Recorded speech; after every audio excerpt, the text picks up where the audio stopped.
15 mars 2011, manifestation massive en Syrie contre le gouvernement de Bachar al-Assad. Celles-ci font suite au printemps arabe de décembre 2010 en Tunisie. Au fur et à mesure que le conflit entre les civils et l'armée syrienne s'intensifie, le nombre de Syriens fuyant le pays progresse. Aujourd'hui, plus de 4 millions de Syriens sont des réfugiés, dispersés un peu partout dans les pays limitrophes, mais aussi chez nous. En effet, depuis le mois d'avril, la Belgique voit arriver quelques milliers de Syriens qui mobilisent la population belge pour leur fournir des places d'accueil. Nous avons rencontré Neima lors de la manifestation du 14 septembre à Verviers. Elle nous parle de ces réfugiés.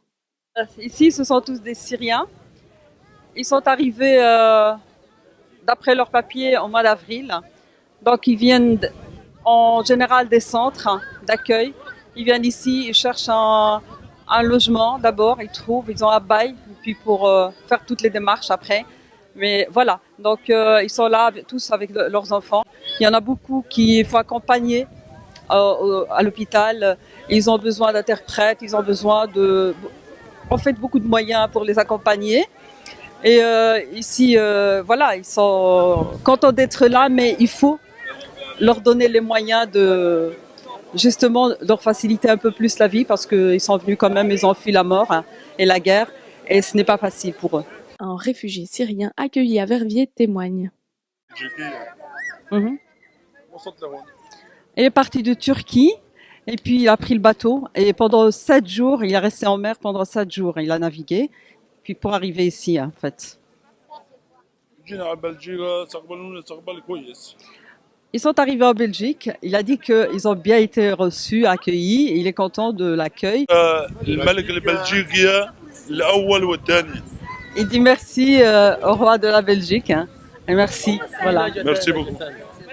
Donc à Verviers, il y a une vingtaine de familles de réfugiés syriens qui sont présents, qui sont sortis des centres et qui ont besoin de tout pour se loger, pour vivre, pour rentrer à l'école. Et donc nous, on a créé une plateforme citoyenne de soutien aux réfugiés et aux démunis pour Verviers, parce qu'on a pensé voilà, qu'il y a beaucoup de citoyens qui veulent s'engager mais ne savent pas comment. Il y a beaucoup de choses qui se font, ça va un peu dans tous les sens, donc on voulait vraiment un peu coordonner tout ça de façon citoyenne, donc avec en partenariat aussi avec des organisations comme le CRVI, comme le Centre culturel et éducatif et social à rue d'Audimont.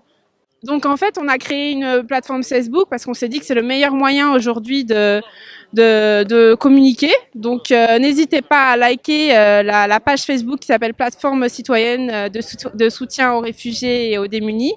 Et donc on publie quotidiennement des appels aux dons, donc c'est dons matériels, dons financiers, dons aussi tout ce qui est accompagnement, parce qu'on a beaucoup besoin de ça. Je crois que c'est ce qui a vraiment le plus besoin, c'est l'accompagnement social. Daniel Martin du CRVI nous donne son avis sur la situation.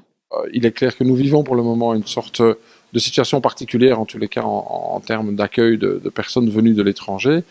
On appelle à tort ces personnes des migrants, on appelle à tort ces personnes des réfugiés, ce sont des demandeurs d'asile. Il faut être précis dans les termes parce que migrants, ça voudrait dire que comme les oiseaux, ils vont repartir en été ou en hiver, ce qui est faux, ils vont rester chez nous. Et donc, on peut probablement anticiper sur une sorte de, je dirais pas une crise, mais certainement un afflux de personnes qui vont demander, après avoir obtenu leur statut, à rester ici et à s'intégrer. Ça apporte aussi l'occasion unique, et on le sent bien à la population, de montrer qu'il y a effectivement une bonne moitié de la population qui sait ce que le mot solidarité veut dire, et qui est en train d'aiguiller et d'aiguillonner le monde politique en leur disant qu'il est temps de se bouger, parce que sinon c'est le citoyen qui va prendre sa place. Donc ça c'est très important. Secondement, il faut aussi faire un bémol, l'arrivée de personnes venant de Syrie ne doit pas faire oublier et occulter le fait qu'il y a ici des générations de gens d'origine étrangère qui attendent qu'on s'occupe d'eux, qu'on les aide à apprendre le français, qu'on les aide à s'intégrer, qu'on les aide à trouver un boulot. Et donc il est hors de question qu'une population en difficulté remplace l'autre. La plateforme citoyenne vous attend donc dès maintenant. N'hésitez pas à leur donner un coup de main.